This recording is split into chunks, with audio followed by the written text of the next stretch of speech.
What's up, Finn's faithful? Welcome back. We told you. There's a lot up. We told you. Breaking news, we'll be back. We had a feeling this might happen. It's official. Well, not officially official. Quarter Adam Schefter. Dolphins have made their decision. No surprise. Jeff Hafley is the new head coach. Search is over. Move is locked in. Now we can start the next conversations. What does this hire mean for the Miami Dolphins? The locker room, the future of the franchise? Let's break it all down, boys. We got myself, of course, my co-pilot and co-host Jason Sarni. We got Curtis, ace per head. Fellas, welcome. Jason, we're back again. Curtis, thanks for hopping on with us. Oh, always a pleasure, guys. I love you guys, man. The best. Yeah. All right, so let's start with you, Curtis. Jason and I shared our thoughts a little earlier, but now it's official. It's always different. It's always a different feel. Your thoughts on the choice of Jeff Hafley, Green Bay Packers defensive coordinator? Was this the right move, Curtis? Well, look, we're not going to know if it's the right move. I mean, the right move takes a lot. Most of it comes from the GM doing the right thing. But I spent a lot of time. I went full OCD going through all the candidates. And in my evaluation, that's the guy I picked. And the reason I picked him is because when you look at an HC candidate, you don't want any weak areas. You want a lot, like you look at Harbaugh, he's, across the board, there's no weaknesses. And he's a kind of the HC guy. So for me, there was the head coaching experience. That's a big deal. It doesn't matter if you're a head coach of a college program or you're a head coach of the NFL, unless you've never experienced pro players. And he has. I like that. I liked how he changed some of the way coverage was done and is being done in like the teens, like maybe about 10 years ago. And for, if I'm getting a head coach, I want them to have a specialty. And the most important specialty is offense, then quarterback. But right after that is defensive backs. That's a core trait to have. So it would be like third on my list as like the highest priority of what a coach is specialized. And the guy that is somewhat of an innovator, that's a great thing.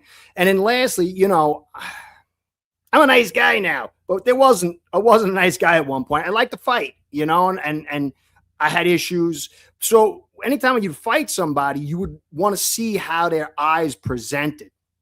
You had the guys that would hardball you and you knew that they were uncontrollable and that was too much. But then you would have the guys that wouldn't hold gaze and turn away, and that it was a weakness in their will. And there's a lot of the guys that are on this list. I just watch eyes. Eyes are the windows to man's soul. I can't read anybody, but there's a lot to nonverbal communication. You watch Hafley. When people ask him a question, he looks at them, but he doesn't hardball them. And he has a confidence, and he's got a strength to him. His voice is deep. That's going to resonate with guys.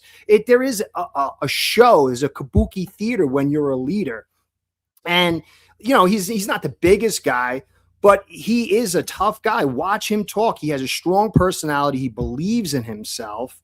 And I like that a ton. And I liked how when Parsons went down, he really got into the mentality of that player. And people really respond to him from a human level. And so when you pull it all together, there's no perfect candidate in this list, not even Harbaugh. And so a perfect candidate for me is Sean Payton, Andy Reid, maybe McVay now. But, people talk about he's a first-time head coach. My brilliant man to the left of me put out a great tweet. 6 of the guys that are in the last bit of the playoffs as of last week, they were all first-time head coaches at one point. And so it really comes down to what Sullivan can do. And Hafley seems like he has potential. Shula, a lot of people like Shula. I think he's not really ever been an innovator. He's a little bit of a cool customer, almost too chill. I felt the same thing about Kubiak. Campanella I liked a lot, but I still think that maybe he needs to wear that edge off a little bit, kind of like Shepard. You got to have the strength and the rah-rah to a certain extent. But I think he needs a little more marination. I think he's brilliant. People say he's not smart. He is. I loved his ability to stop the run. I think that was a great asset. And that's why I had him as like 1B. I'm Stefanski. That guy is just a critter. Dude, there's something about him that just strikes me wrong. And I just get a feeling that a lot of players would, and there's things about that. There's a history. I didn't think Harbaugh was coming here. Kubiak, I like, but he's almost robotic, sort of the way he talks. I like his ability to run an offense. I'm not so big on the heavy wide zone, but unfortunately, we might kind of run that here. Because LaFleur ran, I didn't want LaFleur because of that. I don't mind the wide zone. It's not stretch. But I just hope the dispersion is not as heavy to the wide as they had in Green Bay. I think, 70-30, 80-20, and more inside ball, because when you're building an offensive line, and that is one of my concerns. So the more multiplicity you have in your attack and the more you spread that ratio out from inside to outside, the more demanding it is for the skill sets of the players, the more demanding it is for the unit as a composition, then more demanding it is for the depth.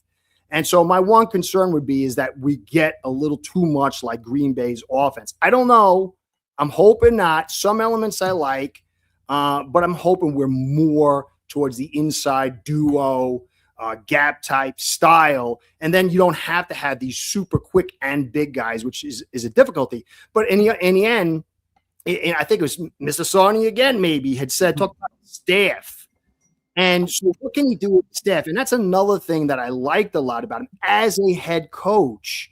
He has a lot of connections to the college program. That opens up a lot of opportunity. He's 46 years old. He's not a kid. He's been around this game for a long time on the pro level, in the college level as a head coach. He has a long tendril of connections, and that offers possibilities for the staff, GM, HC, staff, and then the talent. And so I think there's a lot of possibilities here. We'll see. It's not going to be easy. Bills have made it a very interesting thing, getting rid of McDermott, what's going on there. But the Pats are tough. So we've got a bookend of real difficulty. But for me, a lot of people getting fixated on calling him like Philbin. He is the exact opposite of Philbin. I mean, there's, guys, you have to understand. It's like when you meet somebody for the first time and you see who they are. Philbin was worried about picking gum off the carpet. He was like, his eyes would roll back and forth when he talked. He was robotic. There's a communication. You have to deal with very primitive people. Very alpha people. And when you watch Hafley, he is not that at all. He's more like a Shula. Not necessarily. He doesn't have that same gravitas and magnetism and power. I mean, when you look at Shula, the guy was like carved out of marble, and he just had that granite shore. That does carry. But he's way more towards that than, Ross calling Philbin the young Don Shula. I mean, that's like saying I look like Fabio. Yeah, it's funny that you mentioned all these things about, I want to get your opinion, and Jason will get to you. The first-time head coach, I think that's vastly over anything. And I said we should have learned from Mike McDaniel what it takes to be a head coach. It's not the number one coordinator on surface, on the number one defense and number one offense. There's fabrics. You got to be an alpha. You got to lead. Look at the guys in there. I said this, whether it's Mike Vrabel or Ben Johnson, Jason, we talked about, or, these guys are leader of men, right? First and foremost, there's a fabric. There's certain fabric it takes to be a head coach. And we talked about it earlier in our other episode. We didn't expect to go live right away. I didn't think it would happen this quick, but I did think it would happen not during the game. I think they wanted to get it done before the Hurricanes. Cocaine, by the way. But he's the most sought after guy in the pool. He's got 6 teams looking after him. Every interview, like this guy is. Nobody was looking for McDaniel. He was, wasn't he? We're the only one that interviewed him, I think, that year. Right. But yeah, and the thing is, somebody mentioned in our last show, I think they're a BC fan. He was a recruiter. He was the general manager there. He was everything there. He wore a lot of hats. I like the way he speaks, and it's funny. I got criticized. I made a comment about Shula. It would have been fun, and I like the last name, and us winning a playoff game in 26 years under Shula is great. Oh, that was sweet, yeah, 100%. But I saw a 2-minute clip, and I got criticized. And I'm like you. I listen to people. I look at their eyes, how they operate. And I thought, this guy's a little too relaxed. He's not ready. we're coming off the Mike McDaniel experiment. He's not Mike, but to me, it was a little too relaxed. And I don't know. He very well could be an alpha behind the scenes. I don't know. But again, he didn't come off to me like an interview. I listened to Hafley speak, and I'm like, right, okay, I get it, right? This guy's going to be impressive in a room. And you said it best. They prioritized the general manager hire, and that was very clear. By the way, they didn't go after Chad Alexander to have a hope that they can get Jim Harbaugh. Do you trust this guy? He trusts him. They're tight end. Give him the guy he trusts, because that's a vision he's going to carry out. Jason, I know we talked about earlier, but now your thoughts. Now it's official, or not quite official, but it's pretty much done deal. Hafley's the guy. Now that you look at it, offseason, looks like a new quarterback, new GM, new coach, John Eric Sullivan, Jeff Hafley combination. Your thoughts? Well, I like the combination. The combination, there's already continuity of workmen, kind of like, it's a fit because they've known each other. So that's fine for me. The next thing is to see what kind of a staff that they can in tandem put together. What's interesting is, with LaFleur staying in Green Bay, now there's almost like, all right, the general manager and his DC comes to Miami. Is there a plucking aspect of taking people away from the re-signed or re-contracted Matt LaFleur? Do people stay in Green Bay? Do people take a promotion and go to Miami and follow Hafley? So you mentioned also, Curtis, the college connections. Yeah, absolutely. With his time in college, you could pluck into the young, hot, up-and-coming coordinator on the offensive side of the ball. I want a very creative, no-joke play caller. Like, that's paramount to me. With Hafley being a defensive guy, I'd like a strong defensive mind, because obviously Hafley is going to be the head honcho. That's what defensively. I hope he's not. I don't want him calling, though. No. I agree. I said that on the show earlier with George. It's like, what we need in a head coach is a head football coach, not someone who's going to be the defensive guy in a head coach name who's going to outsource other things. No, we need a ultimate general. Curtis, I know you love going into that kind of a world. We don't need an admiral that's going to just take care of the Navy. We need a commander of the staff. Eisenhower. We need Eisenhower.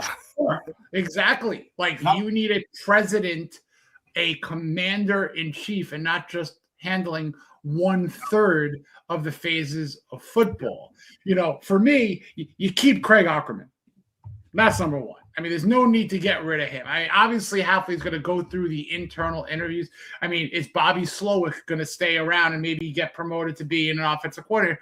Probably not. I don't think so. I don't know how many people will be retained from Miami, but I'm very interested to see. What I would love is a bona fide play caller to come on in and be the offensive coordinator, and let's see what he could do in tandem with Hafley. And again, I want to see how many people that he brings on over from Green Bay. Look, if they got rid of LaFleur, there could have been a mass exodus.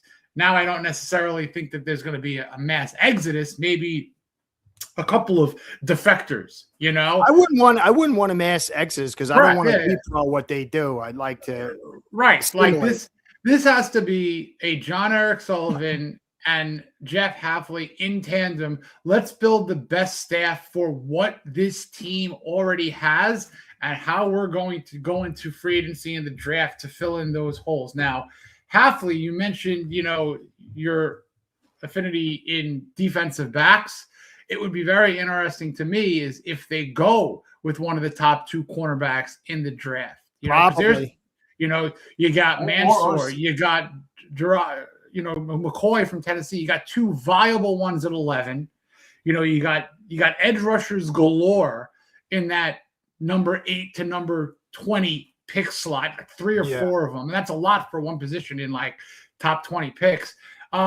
But then again, do you want to go with that traditional build the trenches offensively and get one of those linemen? You'd be surprised. You know why I say no?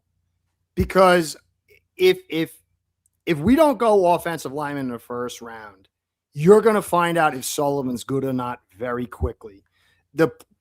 There's a few core things a GM must do to know if he's good or not. Find a quarterback, obviously, not screwing up and all that, the general stuff. Yeah. But they've got to also find good offensive linemen in that third and later round. And that's what he was. I mean, yeah, they found Rashid in the 7th round. He was their starter. Yeah. Tom, we've got to find guys in that 3rd and later round and make them work. You got Paul, you got Savanaya. I'm not really big on Jonah, but maybe he can. But that's it's 2 seconds and a third. You don't also, I love the offensive line, but you can't have 5 first-round picks on there because ultimately you're not going to be able to pay him all. You've got to make hay in that 3rd and later round. So I would prefer him to go someplace else in that 1st round and then show his worth by finding guys who can contribute in those minutes. Then I'll know right away whether he sucks or not. Yeah, I mean, you look at Green Bay's history in the draft. This to me looks like going to be a defensive I agree pick. there. I mean, look, you're not going to have Fano or Malagua in 11. I think they're both top 10 picks, Yeah. But the 3rd round, I love this kid from Arizona State, Max Ianacor. I think he could be a phenomenal player. He's got a basketball background. He's got footwork, but that would mean he'd have to immediately come on in and replace Austin Jackson, which I'm not against. I like Emmanuel. No, not Austin. A 2nd rounder on mock drafts. What happened? I'm sorry. What'd you say? I was just being a jackass. Say that Austin Jackson is not a Austin Jackson is not a placeholder. He is not locked in. And so I'll tell you what. This is a new regime. Jonas Savaianaya to me, I don't think he's a lock to be a starter.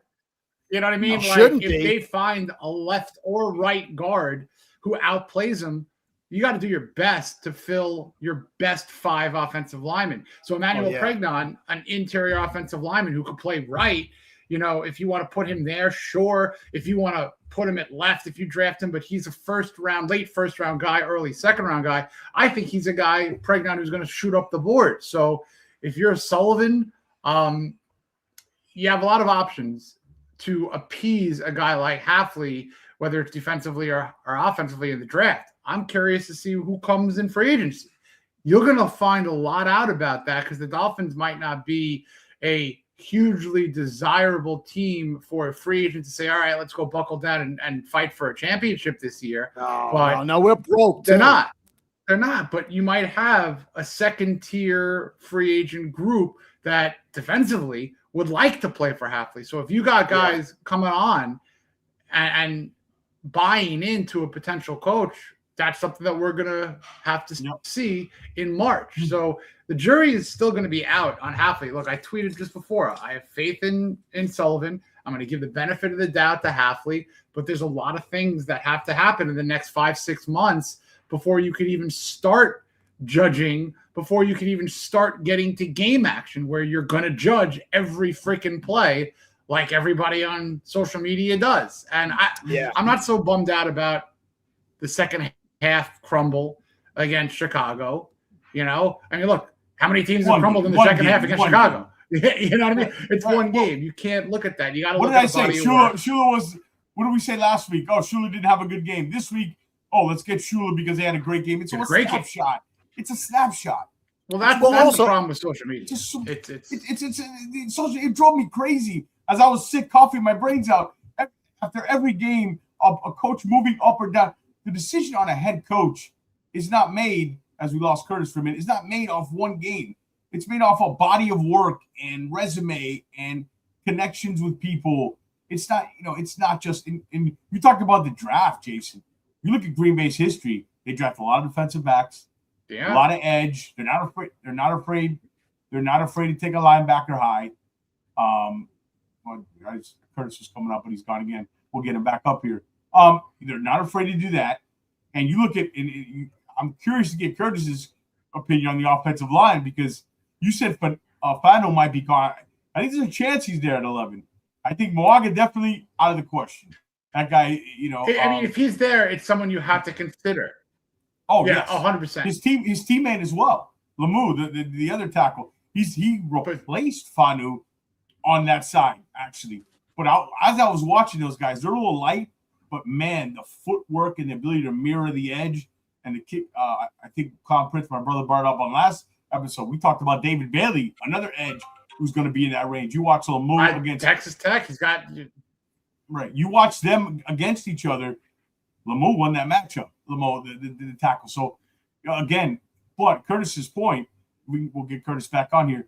Can they identify guys? Jenkins, they got Zach Tom, they got Lang, a bunch of guys in his tenure in Green Bay. They built their offensive line not on first and second round picks. You can't have first and second round picks all over your offensive line.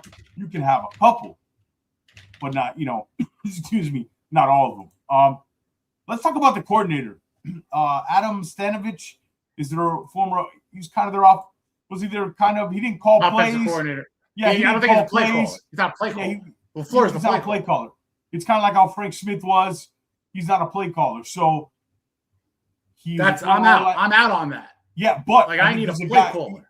He's a guy that actually can come because it's a promotion because he didn't call plays. If he calls plays here, because Hafley obviously is a defensive guy. That would be and I know what I'm about to say. I know that the first year head coach can be considered a repeat mistake potential, but McDaniel didn't call plays his last year in San Francisco as an offensive coordinator. That was Kyle Shanahan. I would like someone who is coming off of a year who has called plays, maybe a few seasons who has called plays. And that's what I think they have to do, because Hafley's not calling offensive plays. That's just not the guy he is. He's a defensive-minded head coach off of defensive coordination. So I don't think it's going to be Stanovich who gets hired, even if it is a promotion, because he's not a play caller. It would be very interesting to me to see what candidates are coming on in immediately for that role. So I think there could be a number of different names that are considered, so a guy who I'm intrigued in, I don't even know if he's a candidate for Miami. I mean, someone like Cliff Kingsbury, someone who could be a really creative play call. I mean, if he comes on in, that would be very intriguing to me. I don't think that you're going to get Brian Daboll in here because, I think that I'm not so sure that's going to happen. But I'd like someone who knows how to be creative in this league and call some fine plays. Yeah. Sorry, I hit the USB port and all my stuff went out. It's okay, man. You going out one time, it wouldn't be normal. You know what I mean? It wasn't the internet, though, this time. We were talking about, Curtis, we were talking about the offensive lineman. And I sent you the Moaga. I just started on the lineman, Fanu and his teammate. Boy, you look at Green Bay's draft history, but like you said, the guys they get, you can have a couple first rounders on your O-line, but you got to hit in the second, third, fourth. Kind of like we do with Rob Hunt. You know what I mean? But you got to have you got to have a Rob Hunt also in the fifth round, the fourth round. Like you got to have a few of those guys. But edge, corner, Green Bay's all over. I mean, Caleb Downs screams a John Eric Sullivan pick, but he to me is a potential gold jacket. He won't be there. I mean, he won't be there. Now the position, I would love it. Gets pushed down. The position gets pushed down, but in this draft, which is not just a lot of blue chip guys, not so much in this kind of draft. You know what I mean? He's a top 5 guy. Moaga, I sent you the tape a little bit. We got to converse on Moaga, but and then you have Fano, who's light in the bridges, but can move his feet at an elite level at right tackle. But so looking at that, have you looked at any of the offensive linemen so far, Curtis? A little bit, but there was a statement by Sullivan, and I think he talked about he liked Brewer, and I'm not big on Brewer because I don't believe he can move people, but there is a way through that. If it was me, if I was the GM, I'm getting myself a good right guard, and I'm going to allow that right tackle. Yeah, because what you want to do right now, no matter what anyone's going to tell you, it's going to take 2 to 3 years to get ourselves right. And so this would be the year that you're going to find out about guys. So if you got yourself a good right guard and he's a guy that's a player for you, then you would have 2 big guys, including Jonah, flanking Brewer. And if Brewer can't make steam with that, then he's got to go soon. You're not going to get rid of him this year, but you're going to with Paul, Savania, Brewer, and a good right guard, you'll have a connection there, and you'll be able to evaluate Savania and you'll be able to evaluate Brewer. And I don't think this offensive line will be ready in for 3 years. Like, I mean, really, you're going to have to draft this year. Like, look at Rashid. I can't remember his name. Walker, I think his name's the left tackle. They got him in the 7th round. First year was second year was great. Third year there was some injuries. He was okay this year. You don't hit Zach Toms too often, which they did. And then they drafted Morgan last year in the 25th. And he struggled a little bit, but he started to come on. He's played a couple of really good games towards the end. And then they drafted the right guard this year, and he struggled a little bit better than Jonah late in the second. So I would say get that guard second, third round, and then you can say, is Brewer strong? Because he said he's like, well, Brewer's really good. He gets to the second level and he plays bigger than his size, but he's small. And the only way around that is if you have 2 strapping guards that can pry him free, that can block one-on-one, that can move guys in the doubles so he doesn't get attached. And so if you get yourself a good right guard, then you can evaluate Jonah and you can evaluate Brewer and you can see what's going forward, because they're going to have to keep some of these guys. They might even keep Jackson at least as a backup. I would, if it was me, I'd put Borum over there instead of Jackson. You go look at the numbers. Jackson's best year, Borum matched it. So I'm over Jackson. I'm over him. I forgot about Yeah, he had one good year, and the rest of the years are injury prone. George muted. George, you muted. You got hit with me. Sorry, I didn't want to cough. If Fanu's sitting there at 11, that's your right tackle. I mean, you might have to go there. And I haven't studied the corners though. Yeah. I mean, look, the corner, boy, we're getting. I would say Mansour Delaney, and the corner out of Tennessee's got the kid out of Tennessee's got the ability. McCoy, it's all there. McCoy's good, but he's got that injury history. I don't want that. Hey, I love. Right. Speaking of it, I love Jordan Tyson. I see CeeDee Lamb there.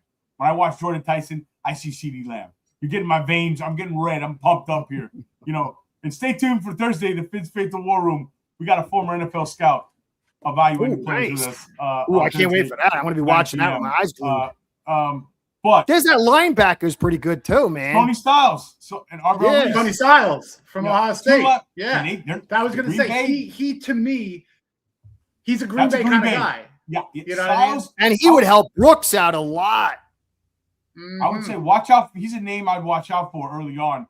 He could play safety. This is a guy who could also play safety or drop in coverage well. And he's huge. He was like 245, I think 6'3", 6'4", and he was jacked. Now, 6'4", 235, yep. They're not afraid to take linebackers early. They're not afraid of that, right? That's a crucial position. Yeah, but some teams are. They're not. I said this, Curtis. I have as much confidence in John Eric Sullivan picking players as I had since going in with Jimmy Johnson. That's a strong statement. And I know there's not a big bar to set, but like the Irelands, the Spielmans, the Randy Muellers, the Dennis Hickeys, the Chris Greers, I never had a lot of confidence in what they're doing. No. Listen to them talk. We're going to get big. Big guys don't get small in cold weather, right? So I think your point is they're going to look for some strapping guys inside. Not slow. And Jason, to your point, Jonah's not tied to this. As much as we like Jonah or we didn't like Jonah, or if you're a fan or not, they're not tied to him. They're not tied to Grant. They're going to hope Grant turns out to be what they want, but they're not tied to Kenneth Grant. You know what I mean? They're not tied to Jordan Phillips. These guys are. I think Grant will. Grant will. He's just got to get rid of grandma chest. No. Grant started to show the flashes that when he was at Michigan, it started to come on. The light. You could see Jonah I'm concerned about. But with Grant, at least I saw the light come on, right, a few times. What is your thoughts on the coordinators? Jason and I, when you were out, we talked about stuff. Adam, Jason, what's his name? Stoyanovich, the offensive coordinator for the Packers. Any idea your thoughts, Curtis, on coordinator or what type of coordinator? I'm not really hip on that, man. I got to start digging into it. But do you want somebody? Stanovich is a guy who didn't. Jason said he's out on him because he didn't call the plays. He was kind of like the Frank Smith, you know what I mean, role. He didn't really call the plays. I don't want too much from Green Bay because then it starts becoming mimicry and groupthink. Yeah, I don't want that. I want some. And then another thing too is, like I said, I don't like LaFleur's over multiplicity on attack, and I think he tends to get too far outside. And I don't know too, was it just the talent restricting him, or is that his proclivity? Yeah. I really want that 70, 30, 80, 20 ratio. I just think that it's easier to get guys like that, to find guys like that. You know, you beat them up inside in the A and B gap for a while, and then as you get later on, and maybe like late second, somewhere in the third, then you start popping it outside with a little more consistency. You know, but if you soften guys up with the inside run, then they get tired, and then you don't have to be on point as far as your mobility because they're getting tired. And then guys who maybe aren't the most athletic, now you're getting guys that are a little slower because they're beat up, and then you can work that. But to get guys that are able to get outside, do the outside zone, and, you know, wide zone, the zone stretch blocking, and then also drive guys out, it's very, very difficult. You know, it's just, I want guys that dig dudes out. I want guys that move people with enough movement on occasion, especially when their defense is tired, then to get outside and do some little creativity and a little pop. Because I just want the body blows from the run game, and then the pass game should generate the pop with occasionally some counters. Because you can run counters, especially the guy like Achan. And if you're pounding, and you run a counter, it opens stuff up without having to do the heavy wide zone. I'm not a big fan of it, especially when it gets snowy out. And that's another thing too. Like, they're in Green Bay, and sometimes you get this movement stuff, and guys, they're trying to be cutesy with their blocks, and you get problems because the ground's not good. So I want to stay away from defense. I don't mind poaching from Green Bay. You know, something, but maybe offensive lineman coach, but I want the OC to have a fresh idea, a physical idea. But like if you look at Ben Johnson, very physical. He came from the Lions with a very physical style, very gap power, but then he added the sauce. Did the same idea with his running backs. Same idea with the running backs. Monange and Swift was mirroring Gibbs and Montgomery. 100%, yeah. Yeah, because the offensive, you know, look, like with McDaniel, we had, you know, zone stretch wide, and it was all about the pop runs, and then the pass was all about the pops. It's really about the body blows, but the pass game should generate most of the big plays, where the run game is softening guys up, changing leverage so that pass game can get accentuated.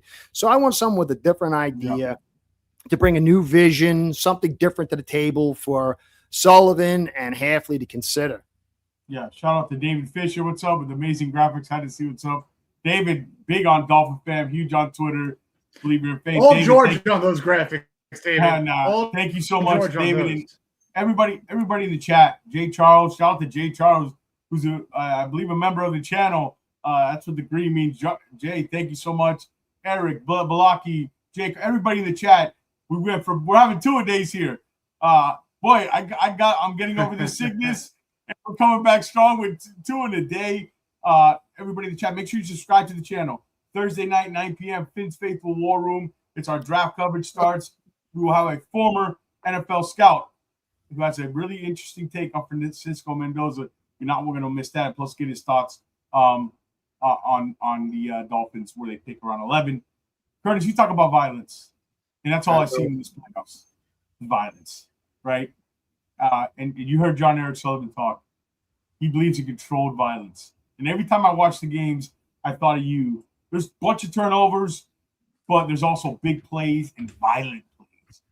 Do you believe we have the right combination now to make that tide turn? Like, do you believe we're going to start seeing these type of players? Because honestly, we don't have the personnel to play violent. No. That's the problem. I watch these Paul. Pat Paul. He mentioned Pat Paul. Yeah, he did. He mentioned Paul Brewer. Did you watch the interview? What stood out for you in that interview with JES? I guess we'll call him. Yeah, it was a bunch. I meant to do a podcast. I just didn't have time. I'm going to do that soon. There's a lot of coach speech. There's a lot of things that are like repo conversation. You're always going to get that. But there was a few points where he popped and he was genuine. He talked about how this is not like a normal job, how it can consume you and devour you and beat you. He talked about, I think 2 or 3 times, he didn't want mercenaries. He says that's problems. Yes, I like that. And I like that because he understands the culture and the mentality of it. He talked about big, and he talked about, he wanted guys to also be athletic, to have a multiplicity. He talked about Brewer, which is not my guy. And so that popped out to me. He looks like he's going to keep Waddle. And I understand that. But he didn't mention Waddle initially.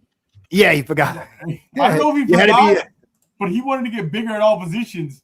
So I'm thinking in my head, Jalen Waddle? I mean, But yeah, if you get a good big receiver, he's a complement to create leverage. True. I don't like his injuries. Every time he gets hit, he looks like he's injured. Oh yeah, but he's this could be a great opportunity, everyone, to look again. They have 5 picks in the top 90. So to me, that could be selection number 3, number 4 could be that big wide receiver, that Nico Collins type of wide receiver that you can get a little bit later that could eventually take over the number 1 title from Waddle. Plenty of tall receivers in round 2 or 3. But I'm knowing this Hafley hire and Sullivan, I'm thinking it's really a defensive pick in the top 11, in that number 11. And a guy that I really want people to focus on is Keldrick Falk from Auburn. 6'6" D. I like him a lot because isn't he like 280? He's a huge defensive end who could really be a factor first and foremost against the run. Now, I know they need pass rushers. He could fit that bill as well, but he is a run stopper. He is a edge setting or destroying lineman. And I love his size. I love his effort and his motor. And that could be a really, really creative pick. And again, the cornerback situation, I like Mansour Delane a lot. So I think one of those 2 guys, or even that Sonny Styles from OSU, they're going to go defense, I would think, with this first pick, and then there could be a lot of fun picks in the 2nd and 3rd. It's 4 of them. I want to get to this question, Curtis. Any chance Malik Willis coming to Miami now, in your opinion? I said it earlier. I don't think this is a guarantee. Everybody's talking about it. A, he's going to cost $30 million a year, right? Yeah. B, what's John Eric Sullivan's evaluation on? Like, do we know that he loves Malik Willis? I like Malik coming out of the draft, I will admit. I threw a name out earlier that I like, that I want to see the GM take a shot on. That's Anthony Richardson. I know he's got a lot of history of injuries, and there's a lot of issues with him. But, man, you see these quarterbacks in the playoffs, they're weatherproof. They're big. They're physical. Take a shot.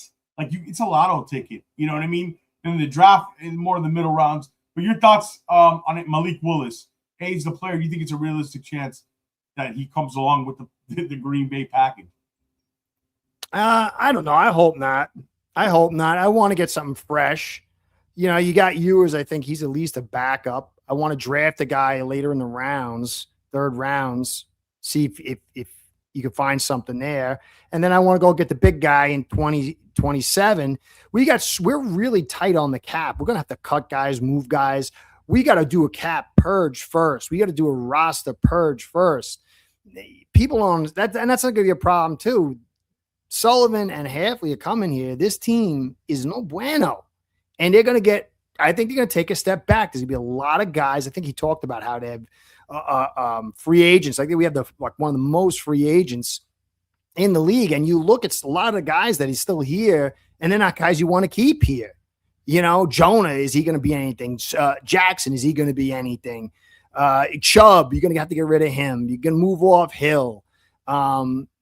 Dotson, you want to get rid of Dotson. Dotson's no bueno, but maybe he get coached up. I don't know. He wasn't that good with the Bills. He had some stuff here. Minka, I'd move off Minka, man. Trade some stuff. And even still, I would trade out I would trade out in the 1st round and try to get a 1st round pick at 27.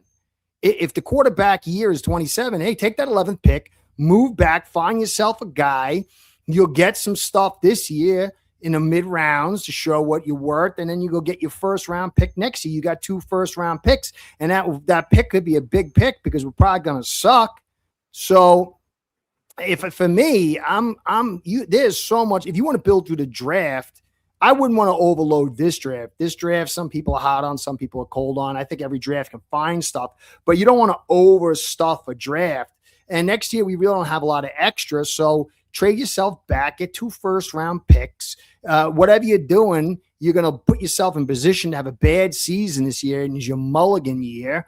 And so that could actually end up being good too. And even if it's trade back maybe 10 spots or 5 spots, whatever, you pick a second round or third round pick next year, that's all good. We've got to keep, to me, 2028 is the year where you should see something. I think if we build exceptional late 27, you should see some life. But next year should be a wash year, man. It should be. You go look at our cap, who we've got to move off of, the dead money. We're probably like 50 plus million in dead money. We're 50 this year in dead money. We'll probably carry 30 in 27. You know, you probably don't want to get your big free agents till 2020, the off season of 28, going into the 28 season. So clear the damn thing out. If there's a guy there you truly believe in, go with the 11th, but why not move back? Get it that you swap out. You give them that your first. They take your first. You get their first next year, maybe a third this year or something. And then you find yourself with a lot of mid-round ammo, which is cheap, is what you need.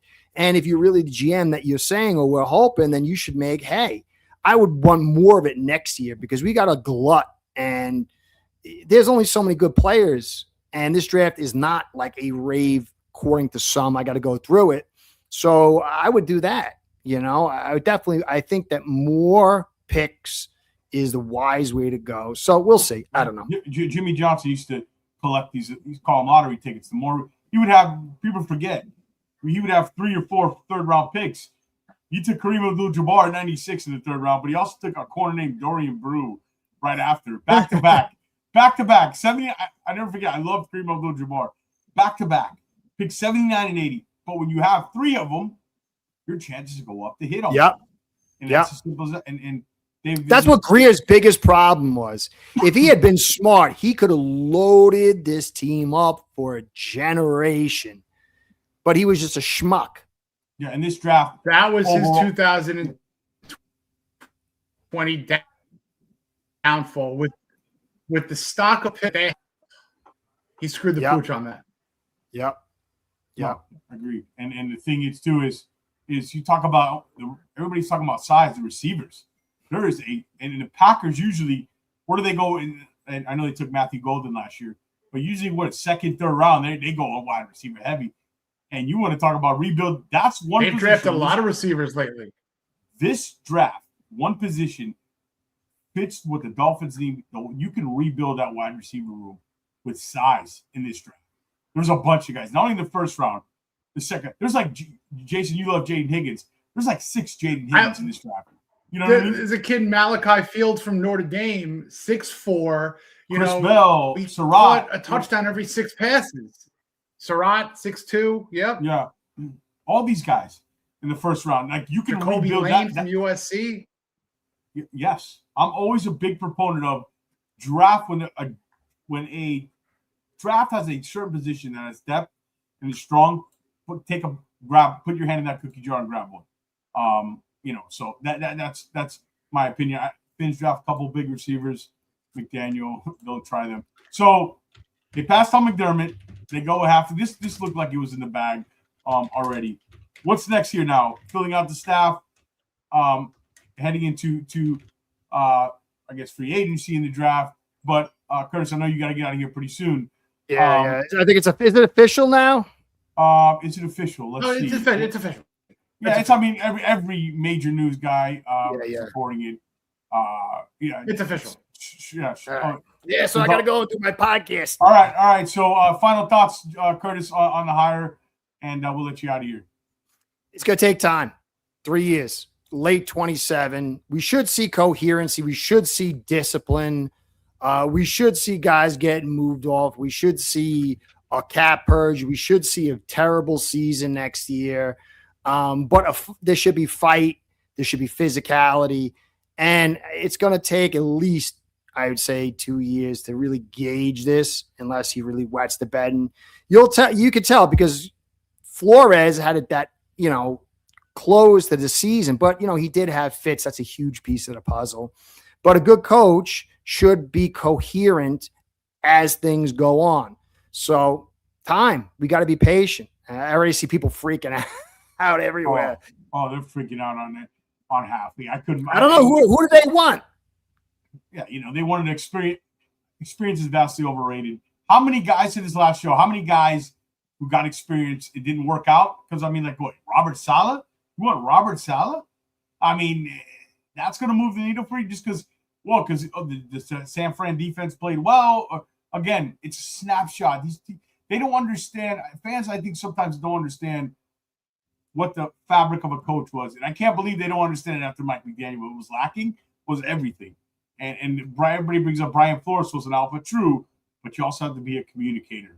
That's exactly right. That's exactly like I see correct. I see people putting up there and they're talking about, like his stats this year. Last year they were 4th in the league with total yards. This year they were 14th. There was a lot that went on this year. They struggled on offense. They couldn't run the football for 2 years. Last year he was one of the top defenses in the league. I'm gonna get it. I'm gonna go back. He's been a DC since when? How long has he been the DC? Since 20. Hafley? 2 years, right? 24. 24, yeah. 2 years. So last year they were 4th in total yards. This year they went to 14th. There was definitely some injury issues. The offense wasn't pulling its worth. But, I mean, it's more than that. I mean, he knows how to coach a defense. Well, they were a very good rush defense when Anthony Campanelli was there, too, in 2024. Just saying. Oh, that's a big piece of the puzzle. He wants Campanelli. He wants Campanelli here no matter what. It ain't going to happen. But I'll tell you, if you have to promote him, so to speak, to assistant head coach, he's going to get either a head coach job somewhere else or he's going to stay in Jacksonville one more year. But I'll tell you, if there is a I would definitely do it. If there is a sliver of saying, hey, Camp, come back to Miami one year, hang out with me, assistant head coach, let's fix this rush defense, and then you'll get the pick of the litter next year. And if God forbid Hafley doesn't work out, whatever. But anyway, that would be my dream. It ain't gonna happen. So, no. But if there is this much of a chance of plucking Anthony Campanelli and combining those guys, and really, as Kyle Krabs puts it, Packers South, that would be really, really, really cool. But anyway, I digress. Yeah. All right, guys. Thank you. Always great. We'll be hanging soon. Thank you, everybody. Thank you. Love you, Curtis. All right, so you too. Be good. So Jason, I'm reading the chat. I'm reading the stuff online. Guys, shout out to everybody in the chat. Come on over to YouTube. Join us here. I know there's a lot of options, but this is the Fins Faithful. You should always stick to us. We got the most in-depth stuff. I'm kidding. Jason, so you think now is Anthony Weaver definitely gone? Is there any holdovers you see on this staff? I think Weaver's gone. I don't think Weaver gets a head coaching job. I just don't think he does. I think a lot of this stuff is Rooney Rule stuff. It makes a Maybe lot of Arizona? sense for him to go back to. I'll tell you, it makes a lot of sense for him just to go back to Baltimore. True. It makes a lot of sense, and that would or Pittsburgh. I think because that's the division that I think he could lock himself in and fit well in. That's the kind of division I think Anthony Weaver will thrive in, is the AFC North. And frankly, all Dolphin fans should very much want him to succeed because he's a good guy and a good coach. And if he gets a head coaching job, that's 2 more third-round draft picks. All right. That's why I want him. That's the number one reason I want him. Hey. That's so that what do we have? 3, we have 3, right? That'll make it 5. We have 3, and I'll tell you, if they can do that, then what you could do, George, I'll give you a little bit of a dream scenario for you. Give me. You get 5 third-round draft picks. You take 2 of those thirds. You move up to the late second. You get that quarterback, the 4th or 5th remaining quarterback, after you've already selected 4 or 5 guys. So or send something to Indianapolis, for Anthony Richardson. Look, if you're looking at like hypothetically, Taylon Green that you have to move up, or trading for Anthony Richardson, I'm going with Taylon Green. I'm going with Taylon Green for darn sure. Or both. But if you could revamp the look of the room. If you could stockpile more of those, because to me, you build a roster around 2nd, 3rd, and 4th round draft picks. Like that's where you want to hit. Baltimore, the Rams, Green Bay, they love those rounds. They're like, okay, when you think about it, Jason, most guys should be able to draft in the first and second round. That's pretty easy. The good teams, you'd like to think. But like, other than the Dolphins, right? Teams like who are really good in their scouting department love those middle rounds because that's where they separate. Yeah, I mean, look, if I had my world dream and I had picking ability and that honor, I would be moving back. If I would be making a list in the first round of 6 or 7 of I can't trade out of this spot if one of these guys are there. And if all those guys are gone, you move back 10 spots, get an extra pick or so, and you could still get your guy. Now that rule kind of ends in the third round. You're not getting such huge value in the 4th or 5th round. You know what I mean? Yeah. But if you can move back in the 1st or 2nd round, if your main guys are gone, and you have like a secondary list where you can maybe even get one of those guys 10, 15 picks later, you get more picks. Because as you said, the Jimmy Johnson rule, it's the lottery ticket. Give me 6 lottery tickets and let me hit on 4 of them instead of me having 4 and hitting on 2 or 3. 100% in there. Yeah. I agree. And talking to draft, it gets me excited. I mean, look, this is not Charles agrees with you, Jason, for the OC. By the way, happy late birthday. Everybody's a know. Jason Sarney's birthday yesterday. All Jason wants is some thumbs up. Everybody come on YouTube and watch us and a few subscriptions, right, Sarney? I'll take that and a 6'4" wide receiver for my 45th birthday. That's what I want. That's my belated birthday gift. Caleb Downs falling to 11.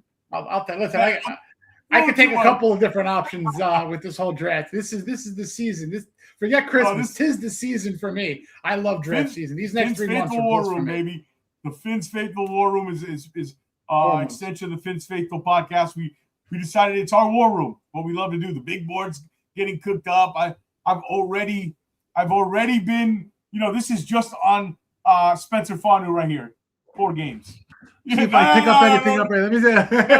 No piggy. That comes to the. So make sure you not only subscribe, Jason. They got to get the notifications on, right? 100%. So come on and join us. Jeff Hafley, new head coach. Chat. What do you think of it? Who did you want? Let us know in the comments, even after the show. But you look at kind of this Dolphins draft, and everybody's talking about, we'll get into the draft stuff. Obviously, like it's not a great draft, blah, blah, blah. But you can find players, and this is the kind of draft where you keep going with the foundation and a very interesting kind of approach where keep going on the line of scrimmage, wide receivers in this draft for me. And as Eric says, it's going to be an interesting war room.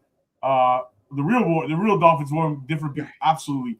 What do we know? Do we know about the personnel side? Like, obviously, some Dolphins scouts are going to have to stay around. They usually stay until after the draft, right? Because they put in months of work. I believe, I'm sure. What's the gentleman's name from Green Bay that everybody's talking about? Was it Mustafa? No. Is it? He was one of their personnel guys coming over, maybe as assistant GM. What do you expect? Do we expect to hear kind of, Jason, you think some personnel? More interviews. You got to see who's currently in the building. They could either be an exit interview, a retention interview, whatever you want to call it. But listen, you could dip, if you're Hafley, you could dip into the college scouting world, which is actually kind of smart because you're doing a draft right now with a new GM and a college coach removed 4 or 5 years from BC. And now you can maybe get a college scout who knows all of these players from the last several years, whether it's NIL portal, whether it's signing initially. So I wouldn't be shocked or anti going to the college scouting world just because they have intimate knowledge of these kids from the last couple of years. So it's going to be interesting. Hey, Daniel, I am BPA all the way. This draft. But I'm telling you, BPA a lot of times going to be big wide receivers on the board in this draft. I always – go ahead. No, go finish. Go. I'm done. I love BPA, but I always like to say BPA player of need.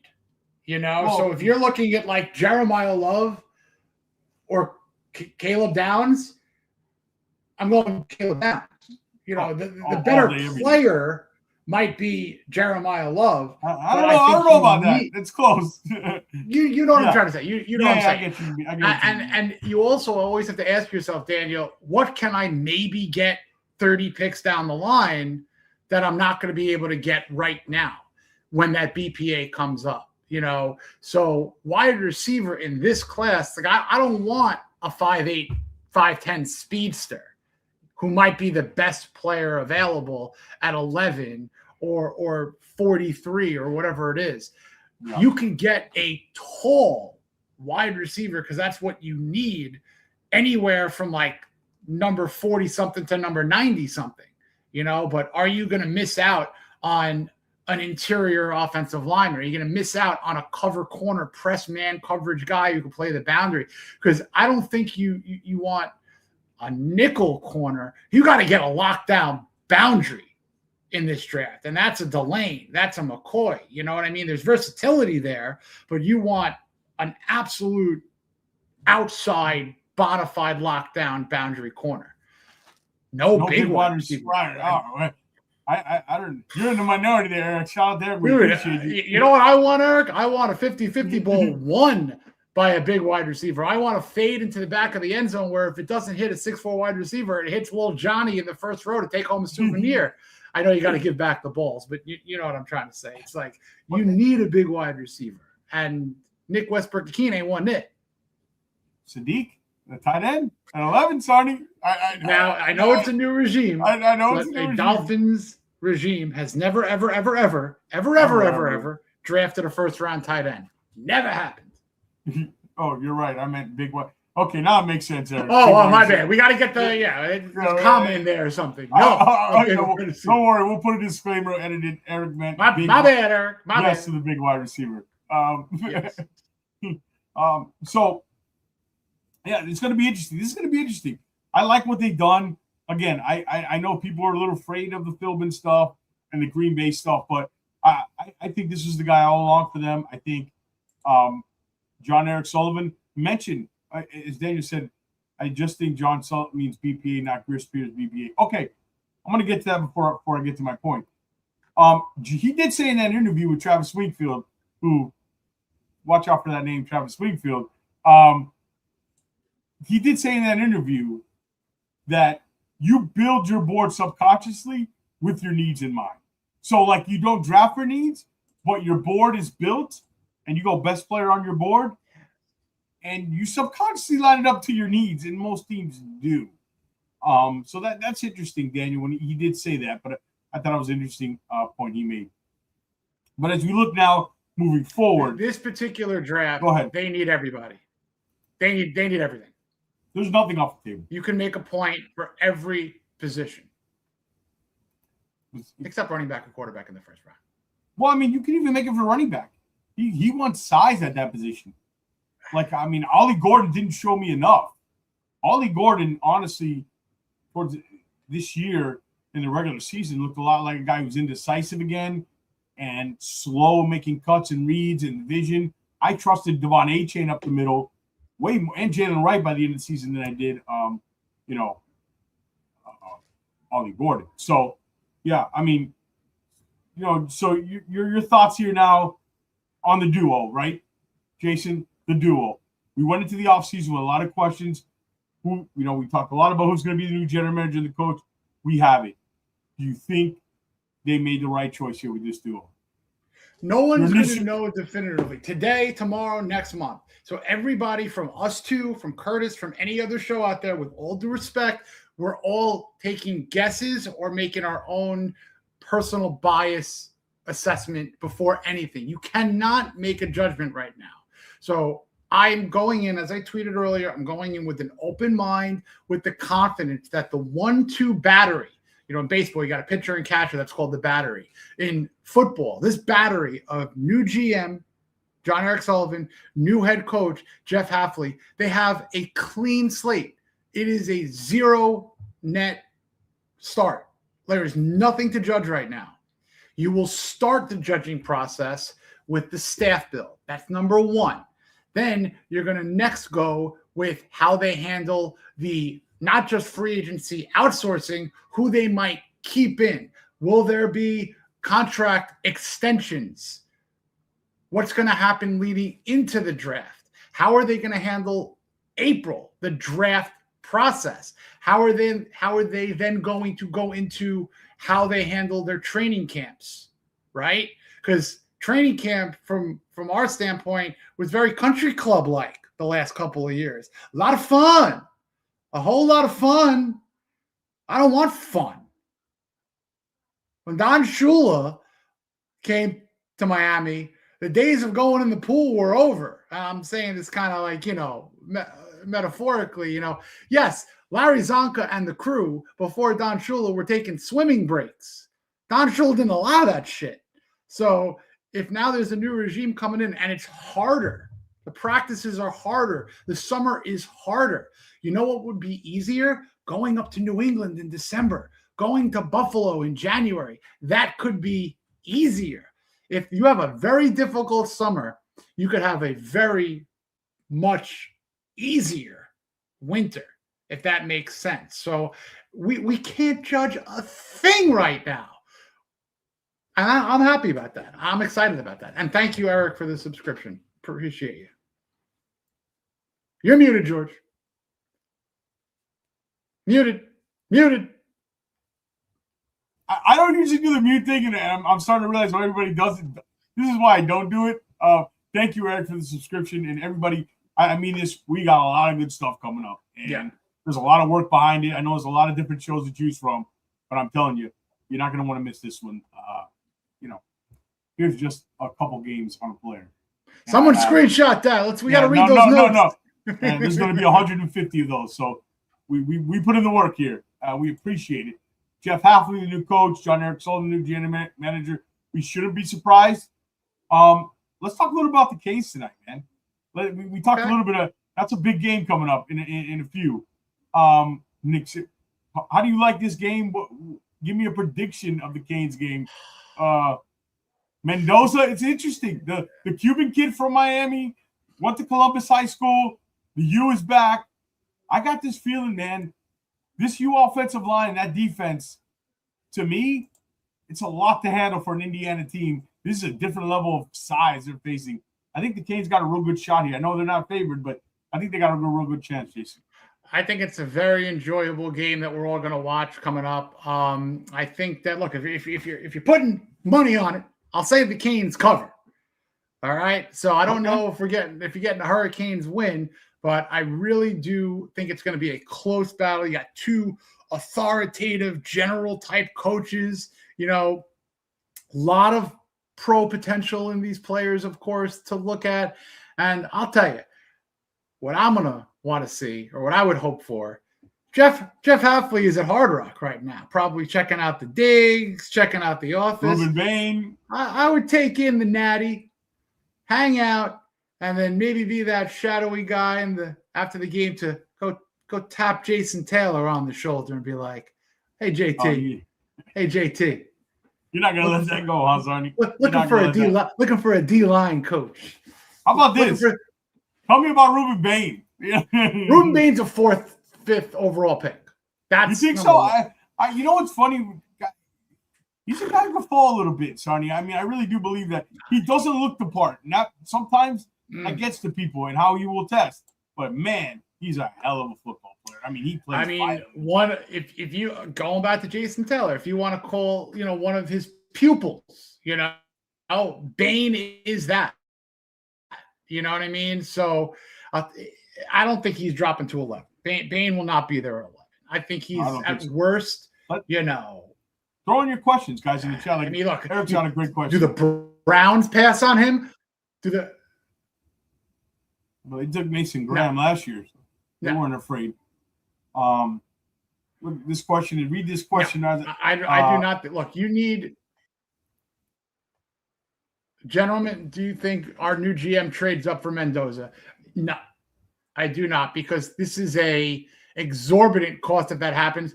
And the Raiders – aren't going to throw away their lottery ticket, which isn't really a lottery ticket. This is a new quarterback for that franchise to pair with a second-year running back, a fourth-year tight end, third-year tight end in Bowers. Mendoza is going to be a Raider. That's I can't imagine them trading out. Yeah, and look, he's to me, he's not the generational guy you trade. I mean, if you really believed in him, had conviction on him, Raiders aren't going to pass him up. If you picked third maybe and you really believed in him, there's no other. And if you ask about quarterbacks, there's no other quarterbacks at 11 right now. And Mendoza, he's an interesting evaluation. I think Mendoza's got to be in the right spot. We'll get into a lot of Mendoza stuff probably in our first Vince Faith the War Room episode on Thursday with a certain scout that has a very strong opinion on Mendoza. This guy's been in war rooms, worked for the Jets, so this is going to be interesting because I share a little bit of the same, not quite as strong, but I don't think to me he's that Jared Goff level player, right? Now he's not Andrew Luck, he's not Peyton Manning. Some people talk he's got a Tom Brady build and look. Well, like remember, Tom Brady came out as a 6th-round pick. I don't think you want to be comparing guys to Tom Brady coming out of college, stature-wise, too, either, right? So that's interesting. To answer your question, no, I don't think they'll trade up. I don't think this is the quarterback here. I think you look at a bridge quarterback. I think you also look at quarterbacks. You would agree, Jason, in the middle round, right? I mean, this with where they are and the amount of picks they have in that top 111, this is the time to fill the roster. Too early for Ty Simpson. I don't think you go for Ty Simpson as the Bama kid I'm sure Eric is referring to. Drew Aller, intriguing. There's intriguing quarterbacks that are outside of the top 40, which comes into play in Miami second and third rounders. I think you load up on football players. I think you load up on your trenches, your pass rushers, your cover corners. They could do it this year. Muted, George. By the way, it's a 5-year deal. I just saw that for we all should know these years don't matter. I mean, come on. It'd be a miracle under Stephen Ross. Let's hope he makes it to the 5th year. That means everything's good. Right. John Eric Sullivan. And that's the big key here. And that's the big, again, guys, the big hires was John Eric Sullivan. And that's the big that's the big deal there. That's the hire that everybody should be excited about. This, not that the head coach doesn't matter. It matters. But can John Eric Sullivan pick players at a higher level and a higher rate and more consistent than we've done in the past? That's just the bottom line. This is a domino effect. He got his coach that he trusts, but the bottom line is if John Eric Sullivan can succeed in drafting, developing, re-signing guys, Jeff Hafley will work out. I'm pretty sure about that. If he can't, they'll both be gone in 4 years, just like everything else. I hope we don't have to go through that again. I have a better feeling about the process, Jason, that they took this time around. It makes me feel a little better about it. So that's interesting. And we got the Canes game coming up tonight. I think we wrapped up pretty much everything, Jason, right? Like we went through everything. I'm losing my voice here. We went back to back. Hopefully there's no more breaking news. We don't go back to back to back tonight. But we're not going back to back to back tonight. I probably can promise you play it safe and promise you that. Jason, so your final thoughts on the head coach, your final thoughts on the combo, and just in general, how you feel about the Dolphins right now heading with the new era, Jeff Hafley coach. Your thoughts, you're not surprised, but your final thoughts on it. Open-minded. We months ago, we wanted, George and I, a lot of people who watch this show would know, we wanted a clean slate, and we got it now. Brand new GM, brand new head coach. Obviously, there's going to be a change at the quarterback. There is a new regime. I say what you want about Ross, say what you want about his top-end executives, but this is a general manager who's brought in to make his decisions. This is a head coach with a different mindset than the last head coach. So let's not judge until there are absolute factors to judge. This isn't a full equation yet. Let's see what it is, and then we can get a conclusion. And hopefully this is the first day of the rest of this franchise's existence, so to speak. Yeah, Eric says, I wonder how many per for the new coach. Yeah, I don't know. I don't believe those terms have come out yet, but I agree with The your good sentiment. thing is money for coaches doesn't affect the salary cap. So yeah, Jimmy whatever he crack corn, gets. and I don't care. I hope he got the best he could. I'm sure he got a nice penny on a 5-year deal. But I agree with your And I sentiment. hear there's no income tax in Florida. That helps. Yes, that helps. Again, I agree with your sentiment. I think this is more about I'm getting a guy that your general manager trusts and wants to go work and carry out his vision, his plan, and that he knows really well and he believes in. There's no backstabbing. And that's another thing that happens with general manager coaches. There's already a built-in kind of relationship here. So I like it. They go down together or they rise together. And hopefully they can rise in the playoffs, first playoff win in 26 years, build this roster. It's going to be an exciting offseason now. We'll see. They're going to have to cut some cap. They're going to have to maneuver some money. They're going to have dead cap. What do they do with Tua? All that good stuff. Tyreek Hill's contract will help. There's some money, but they're like $30 million over the cap still. So it's going to be interesting to see what happens with that and what happens, with how they handle the Tua situation. It's not going to be easy, folks. We know that this is not a layup. Like, this is not an easy fix. By no means. By no means. And that's part of the reason, too, is when we're talking about head coaches, these veteran head coaches, hey, man, this situation is not favorable right now in the 26th season. This is a rebuild. I don't expect this to be a playoff team. So this is a rebuilding situation for a new coach, a new general manager. This is probably the right decision to go with the first-time head coach. Kevin Stefanski or John Harbaugh weren't taking this. We talked about it on another show. This is probably the 5th or 6th out of the 9 openings. I think we forgot to mention Arizona. The 9 openings, 7 left. This is probably the 5th or 6th best job out there. That's just a realistic option. This was always trending towards a first-time coach. And it should have always been pointing here to Jeff Hafley since the beginning. So, not surprised. And something real quick about that. I mean, obviously, Hafley has Sullivan there as the familiarity.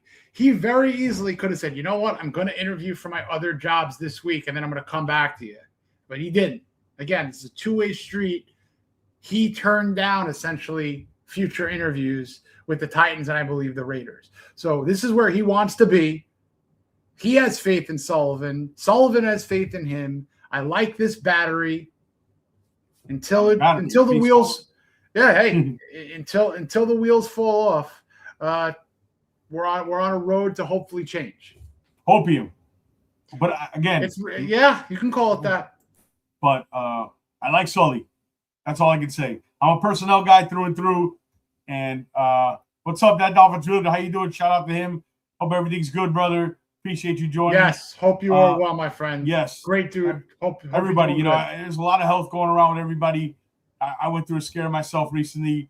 I know Jason as well. Everybody, health is everything. And I'm glad we could do this and kind of have fun with you guys and build a loyal fan group, friends. I call you guys friends who come on and enjoy this podcast and enjoy this show. I'm so appreciative of everybody who joined us. I made it. Green Bay culture, Miami, good with it. Agreed. I'm good with it. I'm good with Sully.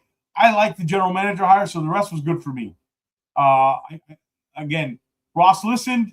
He fired McDaniel. I said over and over again, that'll tell me how serious they are and what kind of general manager you got. I promise you wouldn't have got John Eric Sullivan with Mike McDaniel. We said it over and over again, but I appreciate everybody that tuned in. Make sure you subscribe to the channel. We might be going on Wednesday, but Thursday night, 9 p.m., we should have our first draft show with a former NFL scout. I'll leave a name till everything gets finalized. Interesting take on Mendoza. You want to tune into that. Tune into us always. Make sure you subscribe. Give this a thumbs up for Jason's birthday. Jason asked for some thumbs up. Caleb Downs or who falling to 11? I'll listen. There's 4 or 5 guys, but just as long as there's a tall wide receiver in the mix, I'm going to be a very happy guy. Yeah. Hopefully, I think there will be probably that second or third round.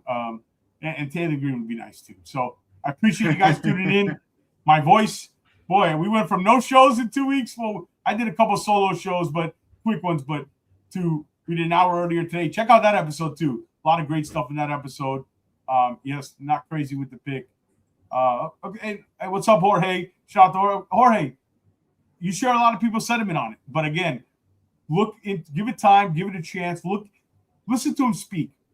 I always say the word fabric in a head coach. There's a lot of tangible stuff you have to have, alpha and leader. This guy has a little bit of that, and I like it. So, again, and if you like the GM hire, you should like this hire because they're going hand in hand. So, but I understand, Jorge, a lot of people don't like it. A lot of people aren't a fan of the pick.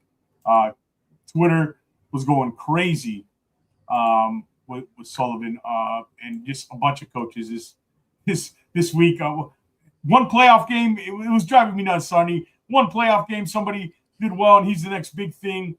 Nah, man, it's more than that. So let's hope. And I'll tell you, a hairline has nothing to do with a coach's success. All right, okay? Oh, a hairline. Yeah. A hairline. I mean, McVay doesn't have a great hairline, man. McVay's hairline's going backwards. We're out here talking about hairline. Yeah, I don't want to talk about hairlines, but not play calling. Yeah, a hairline. Hey, hairline. Well, when we get Stanovich and Malik Willis, though, okay. I mean, we talked about Malik's not a guarantee. It's interesting. I mean, it would make sense. What would you? I know we're getting out of here, but what would you think of Malik? What do you think of Malik? I wouldn't mind it at a reasonable price. I just can't afford it.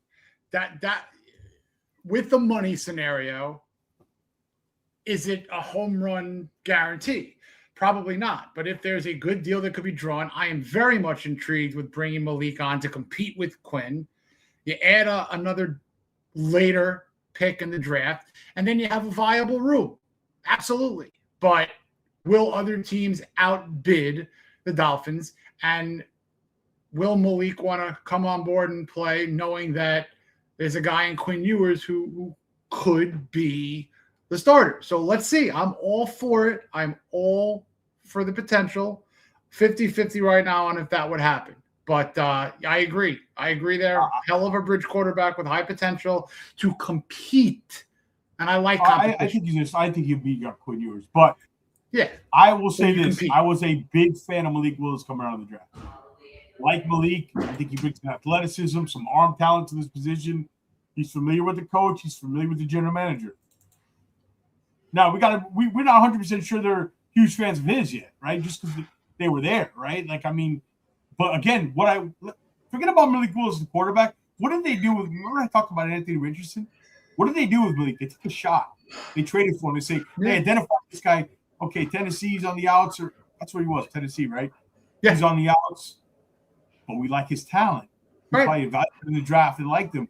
They took a shot at him. Do the same thing. Look at a lot of quarterbacks who have had second, third, fourth shots who have not done well in their first go, but have done well in their second, third, or fourth go. Sam Darnold, Baker Mayfield, even to some weird extent, Jameis Winston. There could be greener pastures on the other side. And we said earlier, 23 years old, Anthony Richardson. So I don't think you have to give up on him. Another chance could be of benefit for Anthony Richardson. But I'll take signing Willis over than trading for Richardson. But if there's no, I don't want to do both. I'll do both. If Richardson's not going to cost you much. Yeah, that's true. I mean, if he costs you a 5th or 6th round pick, let's do both. Let's reinvent the room with some athleticism. 5th round pick, that's sure. Yeah, so I don't think he's going to cost you a 3rd. Yeah, it shouldn't cost you a 3rd. Yeah. At the most, a 4th. Like Malik Willis, Quinn Ewers, Anthony Richardson, get him in the room. Let's revamp the room. Okay. You know what I mean? Ewers is a system quarterback. Are we running the same system that McDaniel run? I mean, Green Bay runs a similar one, right? It's that West Coast stuff, but let's see who the offensive coordinator is. Let's see who the offensive coordinator is.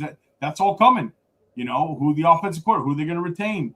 And he says, Dolphins Realtor says, I wonder how AR has been developing. Hey, you get him here, change the scenery. The talent's there, man. Yeah. These are lotto tickets. You scratch it off when you win, you hit $1,000 with him. You scratch off with Quinn Ewers, you hit $20. You know what I mean? So like that, it's a lotto tickets. And what's the upside here? We're going to need a bigger back. Again, that's something to look at in the middle rounds of the draft. He talked about size every position, size at running back, size everywhere. So, okay, so I don't know what that was. I was worried about that. I was getting a couple of comps. It's okay.